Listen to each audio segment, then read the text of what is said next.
ჯერ დავიწყოთ იმით, თავად ეს კომისია აბსოლუტური ფარსია, რაც არის და ეს არის მდარე ხარისხის სანახაობა, რომლის შემოთავაზება შეუძლია ეგრეთ წოდებულ ხელისუფლებას. ამ კომისიის საქმიანობის შედეგი რა უნდა იყოს და ეს შედეგი სასარგებლო იქნება საქართველოს ხალხისთვის თუ სახელმწიფოსთვის, რა თქმა უნდა, არა, ეს არის მთავარი, რომ ამ კომისიის საქმიანობის შედეგით არანაირი სარგებელი არც საქართველოს ხალხს და არც საქართველოს სახელმწიფოს არ იქნება. ეს არის ფაქტი, შემდგარი ფაქტი, იმიტომ რომ თავად ეს კომისია არის აბსოლუტური ფარსი, იმიტომ რომ კომისია, რომელმაც დაიწყო ნაციონალური მოძრაობის საქმიანობის შესწავლა თითქოს, კომისიის წევრებად ყავს ნაციონალური მოძრაობის მაღალ ჩინოსნები და ის ადამიანები, ის საქმეები, რომელსაც თითქოს იხილავს და ყავს მოწვეული ადამიანები რაღაცა კონკრეტულ საქმესთან დაკავშირებით, იმ საქმის ფიგურანტი, მოძალადეები ან იმ ადამიანებზე, მოქალაქეებზე ძალადობრივი სისტემის ჭანჭიკები, ნაწილები, დღესაც დასაქმებული დაწინაურებული ყავს ქართულ ოცნებას. დღეს მაგალითად გეტყვით, დღეს როინ შავაძის საქმის განხილვას იწყებენ. როინ შავაძის საქმის განხილვა არის ძალიან საინტერესო ამბავი, იმიტომ რომ ის პოლიცია და ის პოლიცია, რომელიც მონაწილეობდა მაშინ იმ საქმეში, ამ საქმის ესე იგი მიჩუმათებაში, ოჯახზე ძალადობაში, რომ მათ არ მიემართათ, გამოძიება არ მოეთხოვათ, ერთ-ერთი არის რესენ კონცელიძე, რომელიც არის დეპუტატი, ოცნების დეპუტატი, აჭარის რეგიონიდან არის რესენ კონცელიძე, ამ როინ შავაძის საქმის ფიგურანტი. რასაც არ უნდა ფიქრობდეს ოპოზიცია ამ საგამოძიებო კომისიაზე, როგორი არ უნდა იყოს მათ შორის თქვენი შეფასებები, ხდება ის, რაც ხდება, ხო, მათ შორის ოპოზიციონერი პოლიტიკული ლიდერების დაბარება კომისიის ხდომაზე. ეს არ არის ლელა საყვარელო, ის რასაც მე ვფიქრობ.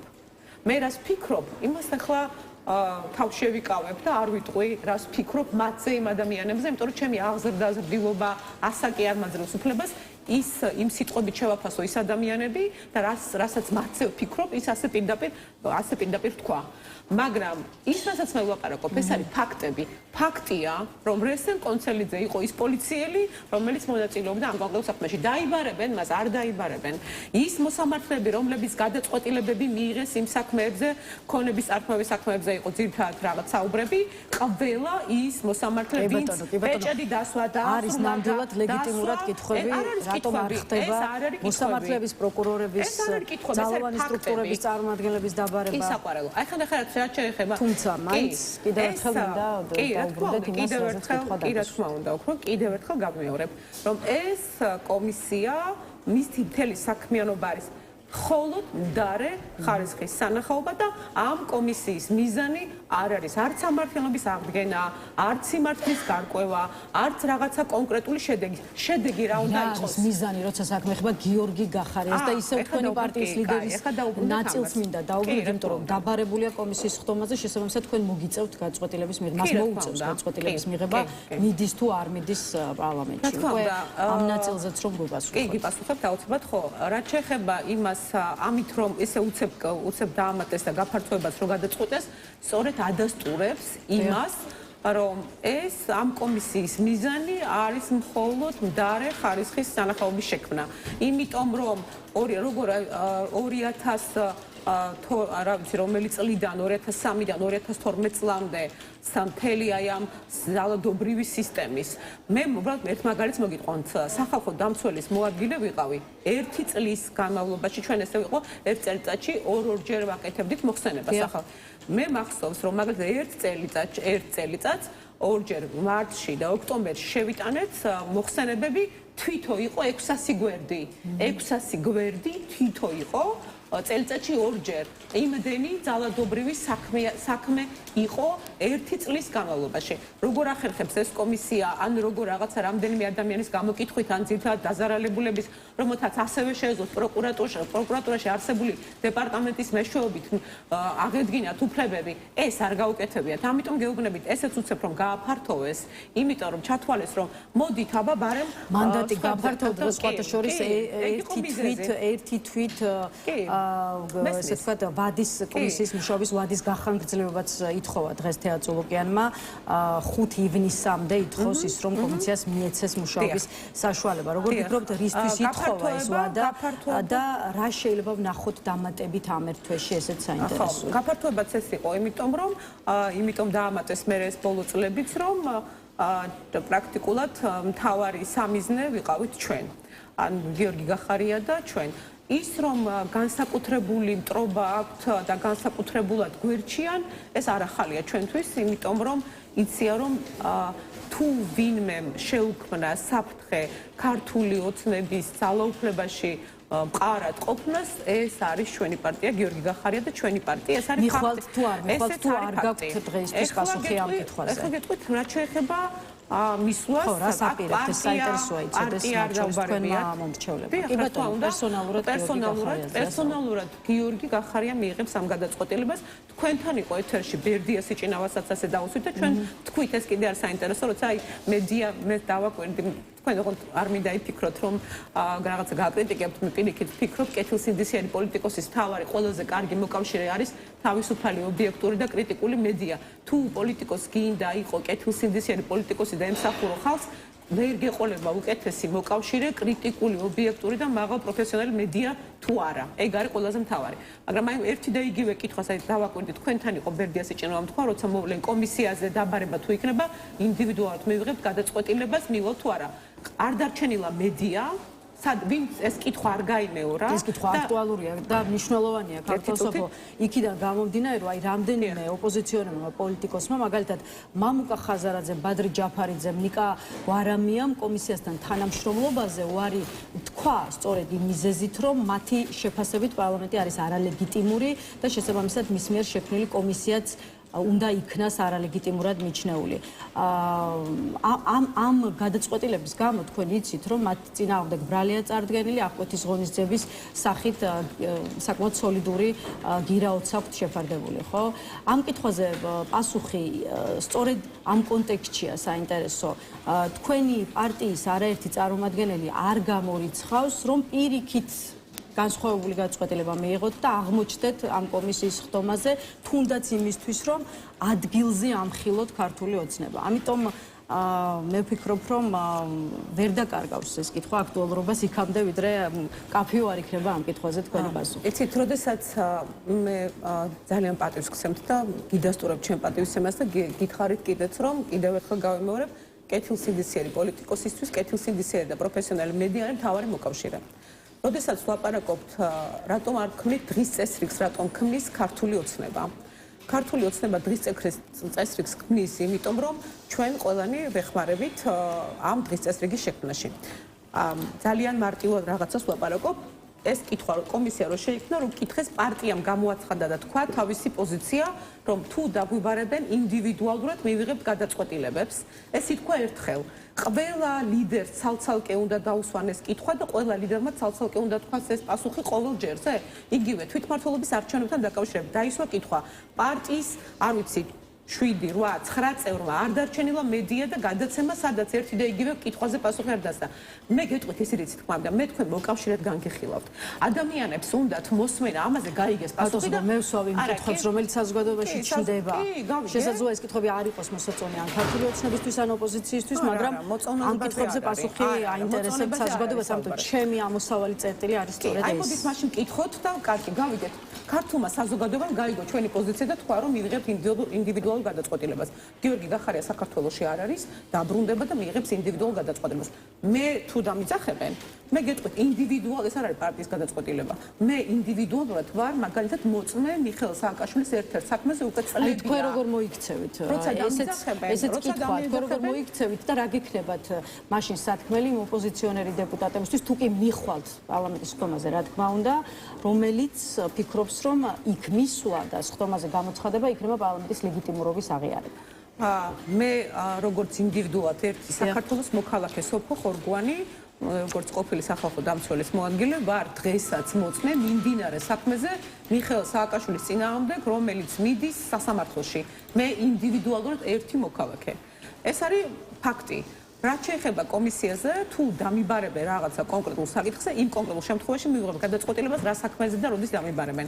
კიდევ ერთხელ, რაც შეეხება ვიღაცა სწორედ ეს განგვასხოვებ ჩვენ სხვა ოპოზიციური ლიდერებისგან, რომ ჩვენ მათზე საუბარზე მეტად გვირჩევნია ვესაუბროთ ხალხს და ჩემთვის გაცილებით მნიშვნელოვანია იმათვის სათქმელი მიიღონ თავიანთ გადაწყვეტილება, მაგრამ როგორც გადაწყვეტეს არ მისულიყვნენ მათი ნებარი ჩვენ რა გადაწყვეტილებას მივიღებთ, ეს იქნება ჩვენი ნება. ჩემთვის დღეს გაცილებით მნიშვნელოვანი პრობლემური არის ის, რომ ამ ეგრეთ წოდებული ხელისუფლების, არალეგიტიმური ხელისუფლებაში ძალაუფლების წყაროსთან ყოფნა არის საფრთხე, ყოველდღიური საფრთხე ამ ქვეყნის მოქალაქეებისათვის. როდესაც ლაპარაკობ დღის წესრიგის შექმნაზე, ის თემები, რომლებიც აქტუალურია, გასაგებია, რომ აქტუალურია, შემოდგა რაღაცა კომისია შექმნეს და ჩვენ მათ გახადეს აქტუალური და ჩვენ ამაზე ვლაპარაკობთ და ეს არის აქტუალური. შექმნას ოპოზიციამ დღის წესრიგი. შესაბამისად გამოგვყვებით ჩვენც ამ თემაში ჯერჯერობით საუბრობთ თემებზე, რომლებიც კი ბატონო აქტუალური ხდება მართველი პარტიის მხრიდან. გააკეთეთ იგივე თქვენ. კი, აი მე გითხარით, მაგალითად დღეს მოგიყვებით, დღეს მაგალითად შევიტანე წერილი პროკურატურაში და მივმართე პროკურორს დაიწყოს გამოძიება და შეისწავლოს, რატომ ხდება მაგალითად ახალციხე, კონკრეტულად ვიყვებით ახალციხეზე, ახალციხეში ის, რომ დღესაც წყალი არის დაბინძურებული. მე რატო შევიტანე პროკურატურაში? ოქტომბერში იგივე პრობლემები იყო, სურსათის უვნებლობამ დადომ მონაცემები და თქვა, რომ საშიშია და ბაქტერიებია და სიცოცხლისთვის საშიშია. მაშინ გავაგზავნე ყველა უწყებაში წერილი და თითქოს რაღაც გააკეთეს და გამოსწორდა მომივიდა პასუხი. იგივე მდგომარეობა ეხლა. წავიღე წერილი პროკურატურაში და ვითხოვ გამოძიებას, იმიტომ რომ სულ მინიმუმ ეს არის დანაშაულებრივი გულგრილობა. ჩვენ ამ ადამიანებს ვუხდით ხელფას და ეს ადამიანები ჩვენი ჯიბიდან იღებენ ხელფასს იმაში, რომ აკეთონ საქმე. და ისინი ამ საქმეს რო არ აკეთებენ, ეს არ არის მხოლოდ ლაპარაკი კორუფციაზე, ეს არის საუბარი სულ მინიმუმ და მავნებლობაზე, სულ მინიმუმ დანაშაულებრივ გულგრილობაზე. და ყველაზე საინტერესო კიდე რაც არის, კორუფციაზე როცა არის საუბარი, რომ ლაპარაკობ, რომ კორუფცია არის საფრთხე და კორუფცია არის ის, რომელიც ყოველდღე კლავს. ეს არ არის სოციალური საკითხები. თქვენ შეიძლება მითხრათ, რომ ეს სოციალური საკითხი და სოციალური საკითხი აქტუალური ვერ ხდება. ეს არ არის სოციალური საკითხი. თქვენ შეგიძლია აი რამდენიმე დღის წინ ლიფტი რომ ჩავარდა და ადამიანები შემთხვევით გადარჩნენ. თქვენ ფიქრობთ, რა არის სოციალური საკითხია? თუ ეს უსაფრთხოების საკითხია. აი ხა ის წყალი რომ სვამ რომ არის სიმბოლოდ საინტერესო საკითხია საზოგადოებისთვის, რომელსაც ყურადღება უნდა დაეთმოს. ეს უსაფრთხოების საკითხი. უსაფრთხოების საკითხია, ხო? მათ შორის უსაფრთხოების საკითხი კი ბატონო. ახლა აი ვიღაცა ცხოვრობს სახლს უშენებენ, საძირკველთან ახლოს უნდა ამოთხარონ და რო აშენდება ეს მისი სახლის ფასიც ხო დაიკლებს, ეს ხო ფინანსური უსაფრთხოება, ის სახლი, მისი სახლი ბზარებს რო გაიკეთებს, ესეც ხო უსაფრთხოება. დღეს ამ ხელისუფლება, რომელიც მეუბნება, რომ მე აქ მშვიდობის გარანტი ვარ, პრაქტიკულად ეს ეგრეთ წოდებული ხელისუფლება არის ჩვენი ყოველდღიური მშვიდობის საფრთხე. იმიტომ რომ ჩვენ ვართ არა მარტო ჰიბრიდულ ომში იმ მხარესთან, რომლისთვისაც ჩვენი თავისუფლება სერიოზული პრობლემა არის. კი, ლელა, მე ვარ მადლობელი იმის, რომ ჩემს თაობას ჩვენ მოგვეცა ის შესაძლებლობა, რაც არ ქონია ჩვენს არც ერთ წინაპარს და ჩვენს წინა თაობას, რომ ჩვენ შეიძლება გავხდეთ რეალურად ევროპული რაღაცა ოჯახის ნაწილი. რა თქმა უნდა, ნელა თქვენც ხო გესმით, რომ როცა შესაძლებლობა ჩნდება, ტერიც უფრო აქტიურდება. რა თქმა უნდა, ეხლა ბრძოლა ამ იდეის და ამ შესაძლებლობის წინააღმდეგ გაცილებით მძაფრია. ეს არ უნდა გაგვიკვირდეს, ეს მოლოდინი ქონდა, ეს ფანჯარა რო გაიხსნა, რა თქმა უნდა, უფრო მეტი იქნებოდა ზეწოლა და უფრო მეტი იქნებოდა გასმაგებული და გაათასმაგებული იქნებოდა ჰიბრიდული ბრძოლის სხვადასხვა ტექნოლოგიები. ეს ხო მოცემულობა არის. აი, ეს საინტერესოა, ისევ იქ მივდივართ, რაზეც ვისაუბრეთ რამდენი წუთში, რამდენად ადეკვატურად და ეფექტურად უპირისპირდება ოპოზიციური სპექტრი, არა მხოლოდ თქვენს პოლიტიკურ ძალას გულისხმობ, აი იმ ჰიბრიდულ ომს, რომელსაც ქართული ოცნება აწარმოებს. კი, ეს ალბათ ექსპერტებმა გვერდნაო შეფასონ. კი, მე ჩემი პერსონალურიდან გამოვდივარ და შემიძლია გითხრათ, რომ ხა ეს ისეთი ამბავია, მაქსიმალისტი ვარ და რასაც არ უნდა ვაკეთებ და მე ყოველთვის უკმაყოფილო ვარ იმითი და სულ უკეთესი და უფრო მეტი მინდა და ჩემ თავს უფრო მეც ვთხოვ. ჩვენ პარტია ძალიან, როგორ გითხრათ, რასაც ვაკეთებ და რასაც რა შესაძლებლობას პარტიას აქვს, ჩვენ მუშაობთ საერთაშორისო თანამეგობრობასთანაც, რომ მათი მხარდაჭერა გაგრძელდეს, ძალიან მნიშვნელოვანი ესეც და ეხლა ევროპაში არის ბოლო ერთ კვირაზე მეტია უკვე გიორგი გახარია ევროპაში მართავს ჩვენს მეგობრებთან, პარტნიორებთან შეხვედრებს, რომ საქართველოს დარჩეს ისევ აქტუალური და საქართველოს ხალხის მეგობრები ისევ ჩვენს გვერდით იყვნენ, ეს ძალიან მნიშვნელოვანია, ამ მიმართულებით მუშაობთ. რა თქმა უნდა, ასევე ის რომ ჩვენ ყველა კონკრეტულ შემთხვევაზე ვაპირებთ, ვამხილოთ და პირდაპირ მიუთითოთ და ვუთხრათ, რომ არა, ასე არ გამოვა, იმიტომ რომ ეხლა ნახეთ როგორ არის, ჩვენ ესენი ვთქვით, რომ არა ლეგიტიმურები არიან და ამიტომ რაღაცა ესენი უფრო ესე რაღაცა ისე კი როგორ მოყუჩებულში უფრო ინტენსიურად აკეთებენ ფულს. მე გეუბნებით, რომ ყველა კონკრეტულ შემთხვევაზე, აი ესეთ შემთხვევაზე, როგორც მოგიყევით წყალი და ყველა მსგავს შემთხვევაზე, ეს არ არის სოციალური თემები, ეს არის უსაფრთხოების თემები. ამ საკითხებზე, ყველა ამ საკითხზე აუცილებლად შევიტან პროკურატურაში განცხადებას და აუცილებლად ყველაფერზე გვექნება ყველაზე მკაცრი, ხმამაღალი, მძაფრი, მკვეთრი პოზიცია, იმიტომ რომ როდესაც ვებრძვით რეჟიმს და ამასაც გეტყვით დღის წესრიგის შექმნაზე როცა ელაპარაკი, ჩვენ უნდა დავეხმაროთ ერთმანეთს, როცა ვებრძვით რეჟიმს, რეჟიმი მარტო ოპოზიციას კი არ ებრძვის, რეჟიმი ებრძვის მე თავისუფალ მედიას მე მახსოვს კვირის პალიტრაში მუშაობთ აბა თქვენს, როცა იმ წინა რეჟიმის დროს აქ გაცალვის რომ შემოგასიეს გახსოვთ აქ შემოსავლების სამსახური მახსოვს აქ აქციაზე ვიყავით თქვენს ეზოში სულის დღის მახსენდება. ამიტომ ეს ასე იქცევა რეჟიმი ჯერ ერჩის დაუშვათ ოპოზიციონერს, მერე თავისუფალ მედიას, ამიტომ ჩვენ მოკავშირეები უნდა ვიყოთ და დღის წესრიგის შექმნაში ჩვენ ყველანი მოქალაქეების ჩვენ ყველანი ერთმანეთს უნდა დავეხმაროთ აუცილებლად. მადლობა იმისთვის რომ იყავით ჩვენი სტუმარი სოფო ხორგოვანი.